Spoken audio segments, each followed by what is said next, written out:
دنیا کی دوسری بڑی جمہوریت ہونے کے دعوے دار امریکہ نے ہمیشہ پاکستان میں فوجی عاملوں کا ساتھ دیا ہے اور پاکستان میں ہر بار لگنے والے مارشل لاز کو سپورٹ کیا ہے۔ یہی وجہ ہے کہ 5 امریکی صدور نے بھی ہمیشہ آمرانہ ادوار میں ہی پاکستان کے دورے کیے اور کسی جمہوری حکومت کو یہ شرف نہیں بخشا۔ یہ بھی ایک تلخ حقیقت ہے کہ دنیا بھر میں جمہوریت کے پھیلاؤ کے مشن پر کام کرنے والی سپر پاور امریکہ نے جمہوری ادوار میں اس طرح پاکستان کی مدد نہیں کی جس طرح مارشل لاء ادوار میں ڈکٹیٹرز کو اقتدار پر گرفت مضبوط کرنے کے لیے مالی اور سفارتی امداد فراہم کی گئی۔ تاریخ گواہ ہے کہ فوجی امداد بھی ایوب خان، آغا محمد یحییٰ خان، جنرل ضیاء الحق اور پرویز مشرف جیسے عاملوں کے ادوار میں زیادہ دی گئی، جس سے پاکستان میں جمہوریت کی جڑیں مزید کمزور ہو گئی۔ پاکستان میں جمہوریت کے فروغ میں مدد دینے کے دعوے دار امریکہ نے عوام کے ووٹوں سے منتخب وزراء اعظم کو اس طرح سپورٹ نہیں کیا کہ جس طرح چور راستے سے اقتدار پر قبضہ کرنے والے عاملوں کی مدد کی ہے۔ تجزیہ کاروں کے نزدیک اس کی ایک وجہ یہ بھی ہے کہ پاکستان کو زیادہ تر امداد افغانستان کے تناظر میں دی گئی اور جب بھی افغان مسئلہ سنگین ہوا تب پاکستان میں ڈکٹیٹروں کا راج تھا۔ سر جنگ کے زمانے میں ایوب خان، افغان سوویٹ وار کے دور میں جنرل ضیاء الحق اور 9/11 کے بعد یہاں مشرف کا سکہ چلتا تھا۔ یہ امر انتہائی دلچسپ ہے کہ قیام پاکستان سے اب تک جمہوریت کی علمبردار عالمی طاقت امریکہ کے 5 صدور نے دورہ پاکستان کے لیے ہمیشہ ایسے وقت کا انتخاب کیا جب اقتدار پر فوج قابض تھی۔ سن 1971 سے قبل 3 امریکی صدور پاکستان آئے مگر ان میں سے کوئی بھی اس وقت کے مشرقی پاکستان نہیں گیا۔ 2 صدور کراچی، 1 لاہور، جبکہ پاکستان ٹوٹنے کے بعد 2 امریکی صدور اسلام آباد تشریف لا چکے ہیں۔ تاریخی اعتبار سے پاکستان امریکہ تعلقات کی داغ بیل اکتوبر سن 1947 میں پڑی تھی۔ اگرچہ جنوری سن 1950 میں امریکی محکمہ خارجہ کے خفیہ مراسلے میں سوویت کمیونزم کو آزاد دنیا کے لیے سب سے بڑا خطرہ قرار دیا گیا تھا، تاہم اس میں پاکستان کا ذکر محض انڈیا کے ساتھ تنازع کشمیر کے حوالے سے کیا گیا تھا۔ امریکی محکمہ خارجہ کے اپریل سن 1950 کے ایک خفیہ مراسلے کے مطابق پاکستان کے ساتھ تعلقات کا بنیادی اصول وہاں کی حکومت اور لوگوں کی سمت امریکہ اور دوسری مغربی جمہوریتوں کی جانب موڑنا اور سوویت یونین سے دور کرنا ہے۔ بعد کے حالات اور واقعات نے ثابت کیا کہ جنوبی ایشیا میں امریکی مفادات کے لیے پاکستان اس کا بے بدل حلیف ہے، مگر امریکہ نے سن 1949 میں انڈیا کو پاکستان پر ترجیح دیتے ہوئے سرکاری دورے کی دعوت انڈین وزیر اعظم جواہر لال نہرو کو دی تھی، جس کے جواب میں اسی برس جون میں روس نے پاکستانی وزیر اعظم لیاقت علی خان کو ماسکو کے سرکاری دورے پر مدعو کیا، لیکن حامی بھر لینے کے باوجود وہ ماسکو نہیں گئے۔ واشنگٹن کو ماسکو کی دعوت پر حیرت ہوئی اور اب اس نے پاکستانی وزیر اعظم لیاقت علی خان کو مدعو کرنے میں دیر نہیں لگائی۔ مئی سن 1950 میں پہلی امریکہ پاکستان سربراہ ملاقات واشنگٹن ڈی سی میں ہوئی۔ آنے والے برسوں میں پاکستان نے امریکہ اور اس کے اتحادیوں کے ساتھ سیٹو اور سینٹو سمیت مختلف 2 طرفہ اور کثیر الجہتی دفاعی معاہدوں پر دستخط کیے۔ صدر ڈوائٹ آئزن ہاور پہلے امریکی صدر تھے جنہوں نے جنوبی ایشیا کا دورہ کیا۔ امریکی صدر کا سرکاری طیارہ ایئر فورس 1 7 دسمبر سن 1959 کو پہلی بار کراچی میں اترا تھا۔ اس طرح کراچی خطے میں کسی بھی امریکی صدر کا پہلا پڑاؤ بنا۔ امریکی وزارت خارجہ کی ویب سائٹ کے مطابق آئزن ہاور کا دورہ پاکستان غیر رسمی تھا۔ ان کا استقبال اکتوبر سن 1958 میں ملک پر مارشل لا لگانے والے فوجی حکمران فیلڈ مارشل محمد ایوب خان نے کیا تھا۔ سرکاری مہمان کی تواضع کا بھرپور اہتمام تھا۔ شہر کو دونوں ملکوں کے پرچموں، رنگین جھنڈیوں اور برقی قمقموں سے سجایا گیا تھا۔ امریکی صدر کی قیام گاہ کے قریب موسیقی کی لیب پر ناچتی رنگین روشنیوں کا فوارہ نصب کیا گیا تھا۔ ایئرپورٹ سے ایوان صدر تک کی 15 میل سڑک کے دونوں طرف لاکھوں لوگ ہاتھوں میں جھنڈے لیے معزز مہمان کے استقبال کے لیے موجود تھے۔ سفر کا آخری میل دونوں رہنماؤں نے کھلی بھگی میں طے کیا۔ اطراف میں عوام جوش و خروش کے ساتھ پاک امریکہ دوستی کے نعرے لگا رہے تھے، جن سے صدر آئزن ہاور متاثر ہوئے بغیر نہ رہ سکے۔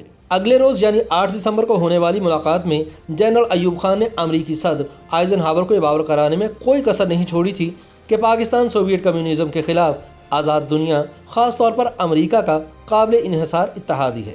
انہوں نے امریکی صدر سے مختلف نوع ہتھیاروں اور اسلحے کی فراہمی پر زور دیا اور مسئلہ کشمیر کے حل کے لیے امریکی کردار کی ضرورت پر بھی زور دیا۔ امریکی حکومت کی جانب سے بعد میں سرکاری طور پر منظر عام پر لائی گئی ردعات کے مطابق اس اجلاس میں جنرل ایوب نے امریکی صدر سے کہا تھا کہ افغانستان کے شاہ ظاہر شاہ کو سوویت یونین کے منصوبوں کے بارے میں خبردار کرے۔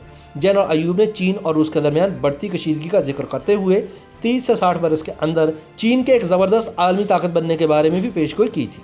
سن 1953 سے سن 1961 کے درمیان امریکہ نے پاکستان کو $500 ملین سے زیادہ کی امداد دی۔ انڈین وزیر اعظم جواہر لال نہرو اس پر شاکی تھے، مگر صدر آئزن ہاور نے انہیں یقین دہانی کروائی تھی کہ پاکستان کو دیا جانے والا اسلحہ انڈیا کے خلاف ہرگز استعمال نہیں ہوگا۔ 23 ستمبر سن 1967 کو صدر لنڈن بی جانسن کا طیارہ تیل بھروانے کے لیے کراچی ایئرپورٹ پر محض 1 گھنٹے کے لیے رکا تھا۔ اسے برائے نام دورہ قرار دینا بے جا نہ ہوگا، کیونکہ وہ مشرقی ایشیا کے دورے کے بعد آسٹریلیا اور تھائی لینڈ رکتے ہوئے واشنگٹن واپسی کے سفر میں تھے۔ ایئر فورس 1 سے ہی بھیجے گئے ایک پیغام میں انہوں نے انڈین وزیر اعظم اندرا گاندھی سے اس بات پر افسوس کا اظہار کیا تھا کہ وقت کی تنگی ان سے ملاقات کے آڑے آ گئی۔ اگرچہ پاکستان کا دارالحکومت 20 اگست سن 1967 کو اسلام آباد منتقل ہو چکا تھا، تاہم صدر ایوب 23 دسمبر کو کراچی کے بین الاقوامی ہوائی اڈے پر صدر لنڈن بی جانسن کے استقبال کے لیے موجود تھے۔ یہ صدر جانسن کا پاکستان کا کوئی باضابطہ دورہ نہیں تھا، بلکہ راستے کا ایک مختصر پڑاؤ تھا، مگر صدر ایوب اس مختصر وقت میں بھی امریکہ سے کچھ نہ کچھ اقتصادی اور فوجی امداد نچوڑنے میں کامیاب رہے۔ پاکستان کے دارالحکومت کو کراچی سے اسلام آباد منتقل ہوئے 2 برس ہو چکے تھے، مگر جب 2 اگست سن 1969 کو تیسرے امریکی صدر رچرڈ نکسن نے پاکستان آنے کا فیصلہ کیا تو وہ لاہور آئے۔ جنرل یحییٰ کو اقتدار سنبھالے ابھی کم و بیش 4 مہینے ہی ہوئے تھے۔ صدر نکسن دلی میں مختصر قیام کر کے پاکستان کے دورے پر آئے تھے۔ یہ اسٹیٹ وزٹ تھا۔ دونوں سربراہان مملکت کے درمیان یہ ایک نجی ملاقات تھی اور اس میں ہونے والی گفتگو کا کوئی ریکارڈ امریکی سرکاری دستاویزات میں موجود نہیں۔ تاہم آنے والے عالمی سیاسی منظر پر اس ملاقات کے نقوش انمٹ ہیں۔ اس کی اہمیت کو سمجھنے کے لیے ہمیں ذرا ماضی میں جانا ہوگا۔ سن 1965 کی جنگ کے بعد پاکستان میں اندرونی سیاسی خلفشار بڑھتا جا رہا تھا۔ صدر ایوب نے 26 مارچ سن 1969 کو صدارت سے استعفیٰ دے کر اقتدار فوج کے سربراہ جنرل آغا محمد یحییٰ خان کو منتقل کر دیا تھا۔ امریکہ کو اندازہ ہو گیا تھا کہ 2 بڑی کمیونسٹ طاقتوں کے ساتھ ایک وقت میں محاذرائی اس کے مفاد میں نہیں ہے، اس لیے وہ چین کے ساتھ سفارتی تعلقات بحال کرنا چاہتا تھا۔ اس مقصد کے لیے جن مشترکہ دوستوں سے رابطے کیے گئے ان میں سے ایک پاکستان تھا۔ امریکی صدر رچرڈ نکسن اور جنرل محمد یحییٰ خان کی اس ملاقات سے امریکہ چین تعلقات کی بحالی اور سن 1972 میں نکسن کے دورہ چین کی راہ ہموار ہوئی تھی، اور 20 سال کی سرد مہری کے بعد دونوں ملکوں کو قریب لانے میں پاکستان نے اہم کردار ادا کیا تھا۔ تاہم صدر نکسن کے بعد اگلے 30 برس تک کسی امریکی صدر نے پاکستان کا رخ نہیں کیا۔ وزیر اعظم ذوالفقار علی بھٹو کے پورے دور حکومت اور ان کا تختہ الٹ کر ملک پر تیسرا مارشل لاء لگانے والے جنرل ضیاء کے ابتدائی زمانے میں پاک امریکہ تعلقات سرد مہری کا شکار رہے۔ تاہم سن 1979 میں افغانستان میں سوویٹ افواج کی مداخلت کے بعد جنرل ضیاء الحق کے دور میں دونوں ممالک پھر قریب ہو گئے۔ سوویٹ فوجوں کے خلاف لڑنے والے افغانوں کی امریکہ سمیت مغربی ممالک اور پاکستان نے بھرپور حمایت اور مدد کی۔ سن 1981 میں امریکہ نے پاکستان کو $3 ارب سے زیادہ کی معاشی اور فوجی امداد کا 5 سالہ پیکج دیا۔ بعد میں سن 1986 میں $4 ارب کا پیکج دیا گیا۔ اس کے بعد 2 مرتبہ بے نظیر اور نواز شریف کی منتخب حکومتیں آئیں، لیکن امریکہ کی سرد مہری برقرار رہی۔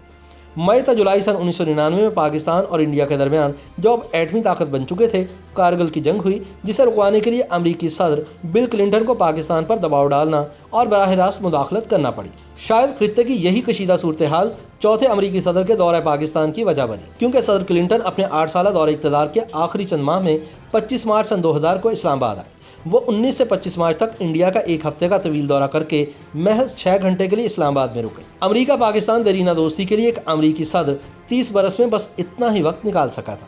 اس سے پہلے پاکستان میں اکتوبر سن 1999 میں فوج وزیر اعظم نواز شریف کی منتخب حکومت کو برطرف کر کے چوتھی مرتبہ اقتدار پر قابض ہو چکی تھی، اور جنرل پرویز مشرف پہلے ملک کے چیف ایگزیکٹو اور بعد میں صدر بنے۔